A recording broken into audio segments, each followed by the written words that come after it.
ऊर्जा केवल बिजली उत्पादन का साधन नहीं, बल्कि किसी देश की आर्थिक शक्ति, वैज्ञानिक क्षमता और सुरक्षा की नींव है। 21वीं सदी में जलवायु परिवर्तन, जीवाश्म ईंधन पर निर्भरता और ऊर्जा सुरक्षा जैसी चुनौतियों के बीच मानवता ऐसे ऊर्जा स्रोत की तलाश में है जो स्वच्छ, असीमित और सुरक्षित हो। इसी दिशा में संलयन ऊर्जा एक संभावित समाधान है।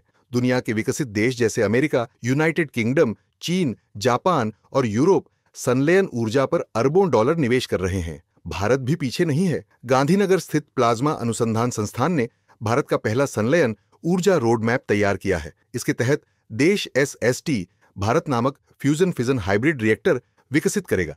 प्रारंभिक लक्ष्य लगभग 130 मेगावाट ऊर्जा उत्पादन करना है, जबकि दीर्घकालिक लक्ष्य Q20 और 250 मेगावाट बिजली उत्पादन है। रिएक्टर की अनुमानित लागत 25,000 करोड़ और कमीशनिंग का लक्ष्य वर्ष 2060 है। संलयन ऊर्जा वह प्रक्रिया है जिसमें दो हल्के परमाणु जैसे हाइड्रोजन उच्च तापमान और दबाव में मिलकर एक भारी परमाणु बना देते हैं और बड़ी मात्रा में ऊर्जा उत्पन्न होती है। यह प्रक्रिया सूर्य और तारों में स्वाभाविक रूप से होती है। पृथ्वी पर संलयन ऊर्जा बनाने के लिए ड्यूटेरियम और ट्रिटियम नाम के हाइड्रोजन के अलग अलग प्रकार का इस्तेमाल किया जाता है। संलयन ऊर्जा को फिशन से सुरक्षित और स्वच्छ माना जाता है क्योंकि इसमें रेडियोधर्मी कचरा बहुत कम उत्पन्न होता है और मेल्टडाउन का खतरा नहीं होता।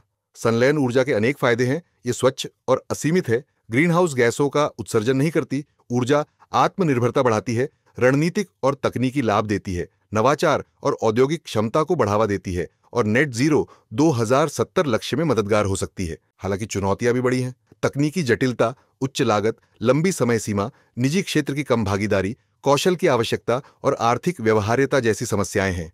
दुनिया में अभी तक कोई भी संलयन रिएक्टर लगातार ऊर्जा उत्पादन में इनपुट से अधिक सिद्ध नहीं कर पाया है।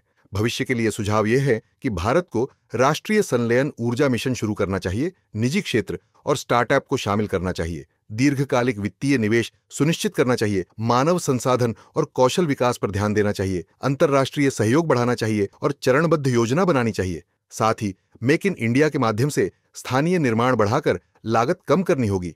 संलयन ऊर्जा दीर्घकालिक और रणनीतिक निवेश है, इसलिए इसका तत्काल लाभ देखने को नहीं मिलेगा, लेकिन यह भविष्य की पीढ़ियों के लिए ऊर्जा सुरक्षा, स्वच्छ ऊर्जा और तकनीकी क्षमता की मजबूत नींव रखेगा। अगर भारत निरंतर प्रयास, निवेश और वैश्विक सहयोग के साथ इस दिशा में आगे बढ़े तो भविष्य में संलयन ऊर्जा में सफलता हासिल कर सकता है। अगर आपको यह जानकारी पसंद आई हो तो कृपया इसे लाइक करें, शेयर करें और चैनल को सब्सक्राइब जरूर करें। और जाते जाते इस प्रश्न का उत्तर कमेंट में बताइए। प्रश्न: भारत SST भारत रिएक्टर को कब तक बनाने का लक्ष्य रखता है? A 2030, B 2040, C 2060, D 2070।